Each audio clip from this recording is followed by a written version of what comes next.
You think you understand John 3:16, but what if everything you've been taught is only half the story? For God so loved the world. Simple words, memorized in Sunday school, printed on plaques, quoted in prayers. But most people don't realize the radical truth behind them. This verse isn't just comforting. It's confronting, challenging, and, if understood correctly, life-changing. By the end of this video, you will see John 3:16 like never before, and your faith may never look the same again. Let's start with what almost everyone thinks John 3:16 means.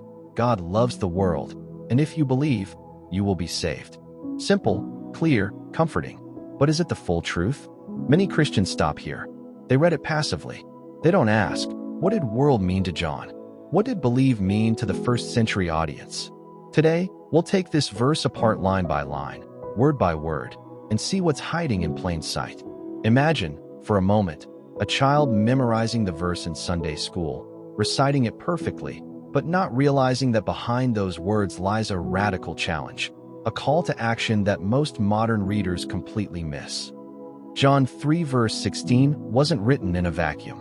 First-century Judea was a place of oppression, Roman occupation, and constant expectation for the Messiah. The word world had layers.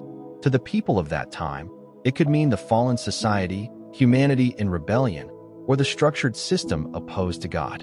Not everyone in the crowd automatically qualified for God's promise.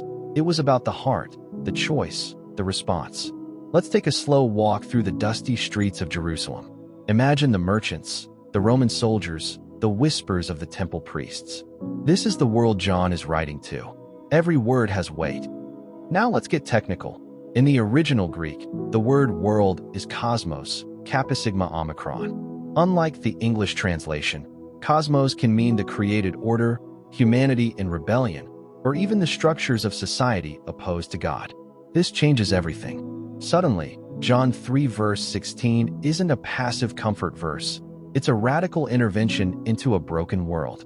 Think about it. God's love isn't just universal in a soft, abstract sense. It's active, confronting a corrupted system and calling people to choose faith. Most modern readers assume John 3:16 promises automatic salvation. But notice the phrase carefully, whoever believes in him. It's not passive. Belief is active. It requires response. Many Christians read the verse as a safety blanket, missing the challenge within. Pause here for a moment. Think about your own reading. How often do we treat faith as a passive thing rather than an active relationship? Fast forward to today, John 3:16 still speaks, but our modern assumptions often dilute its radical call. The world hasn't changed in its need for redemption. The verse still calls us to active faith, a response of trust, courage, and commitment. Understanding this is the key to truly grasping God's love in action. And over the next hours, we'll dive even deeper into the Greek, the theology, and the life-changing implications. Now that we've unpacked the word world, it's time to focus on another critical word, belief. Most of us think belief is simple, just accepting something in our mind. But in the original Greek, pi iota sigma topsilon omega, pistuo, carries deeper meaning, trust, reliance, commitment, and active surrender. It's not just intellectual agreement. It's a lifestyle, a daily choice, and a radical act of faith.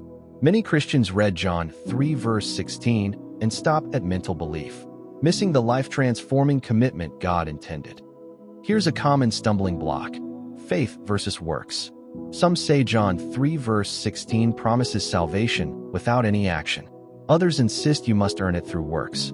The truth lies in understanding that believe is active faith. It manifests in how you live, not just what you know. Let's explore how early Christians understood this balance, and why many modern interpretations miss the point entirely. The early church didn't take John 3:16 lightly.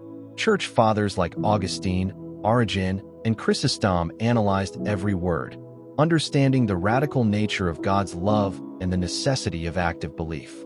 They saw a world as fallen humanity and believe as a call to trust and action. This wasn't a passive promise. It was a challenge to live differently, to reflect God's love in a broken world. Let's walk through some of their writings and see how their insights can change the way we read this verse today. Fast forward to today, and John 3 verse 16 is interpreted differently across denominations. Some emphasize grace alone, some focus on works, some reduce it to a comforting quote for funerals and Sunday school. The problem? Many miss the radical call to active trust and responsibility. Understanding the original context allows us to reconcile these differences and see the verse's full power. So how do we live John 3 verse 16 today? Step 1. Recognize the radical love of God. It's personal, transformative, and active. Step 2. Respond with trust, not passive agreement. Step 3. Let your faith influence daily actions, how you treat others, how you pray, and how you face challenges. When applied, John 3 verse 16 becomes more than a verse. It becomes a life guide, shaping your character, choices, and relationships. Pause for a moment and reflect. Have you been reading John 3 verse 16 passively? Do you understand the radical nature of God's love and the call to active belief? In the next hour, we'll uncover the hidden promises, the warnings, and the mind-blowing truths buried in the verse that most preachers skip entirely. Stay with me, because the next part will change how you live your faith forever. We've discussed world and belief. Now let's look at the heart of John 3 verse 16, God's radical love. This isn't a love that sits quietly in heaven, waiting. It's active, confrontational, and transformative. God doesn't love only when it's convenient or easy. His love reaches the broken, the lost, and even the rebellious. Imagine a love so intense it challenges your entire worldview. That's what John 3 verse 16 is saying. And this is where most people completely miss the point. The world John writes about isn't neutral. It's a fallen, broken system. It's humanity in rebellion, injustice, and suffering. God's love doesn't avoid the brokenness. It enters it. It seeks out the lost and calls them to respond. Think of it this way. The verse isn't just comforting, it's revolutionary. God doesn't wait for people to clean themselves up first. He meets them where they are. That's radical, and it's why this verse has been misunderstood for centuries. Let's bring this into real life. History is full of ordinary people transformed by understanding God's radical love. From missionaries risking their lives in hostile lands, to individuals forgiving deep personal betrayal, John 3 verse 16 inspires action.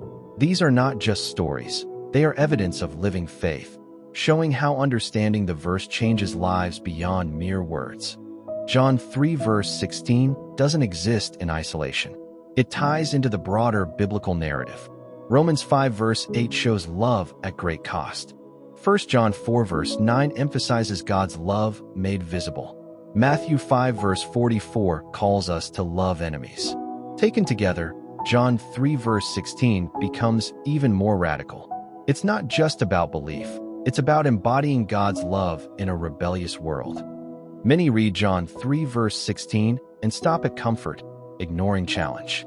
Some think it excuses complacency. Others reduce it to a personal promise without responsibility. But when we see the full meaning, active faith, radical love, and a world in need, the verse becomes a call to courage, service, and transformation. Understanding this is crucial. It separates shallow faith from transformative faith. Take a moment to reflect. How does God's radical love challenge you? Are you living a passive faith or an active one? In the next hour, we'll explore the hidden promises, warnings, and life-changing truths in John 3 verse 16 that most pastors skip entirely. Don't click away. What comes next will completely reshape your understanding of God's love. We've explored the historical, linguistic, and theological layers of John 3 verse 16. Now let's ask the ultimate question. What does this mean for you here and now? World is broken. Believe is active. Together, they call for a radical, life-changing response. God's love isn't just comforting words. It's a force that transforms, challenges, and reshapes your choices every day. What will you do with that knowledge? John 3 verse 16 also carries warnings, subtle, often overlooked. If belief is passive, if faith is superficial, the verse's promise is unfulfilled. God's love is profound, but it requires engagement. It challenges apathy, complacency, and moral shortcuts. Let's examine the warnings embedded in John 3 verse 16 and why ignoring them leaves faith shallow. Here's where theory becomes reality. How do we live John 3 verse 16 today? 1. Trust God actively, not passively. 2. Show love in action. Forgive, serve, and sacrifice where needed. 3. Let faith influence decisions, relationships, and priorities. The verse is a blueprint for living fully in God's love. Those who embrace it experience transformation that words cannot fully capture. History and modern life are full of examples of people transformed by understanding John 3 verse 16 fully. Missionaries, reformers, and ordinary believers have taken these words seriously, committing to radical faith, risking comfort, and changing communities. These are not just stories. They are proof that reading John 3 verse 16 correctly changes lives in profound ways. Now it's your turn. How will you integrate John 3 verse 16 into your daily life? Reflect on God's radical love, engage actively in faith, and live intentionally. The verse isn't just a memorized statement. It's a roadmap for transformation, purpose, and courage. Your choices matter. Your response matters. Your life matters in the context of God's love. Take a moment to reflect. Have you been reading John 3 verse 16 passively? Have you understood the radical nature of God's love? Now you know. This verse calls for active faith, courage, and transformation. Don't let it remain words on a page. Let it shape your heart, your choices, and your life. Share this knowledge. Live it, and watch how it changes everything.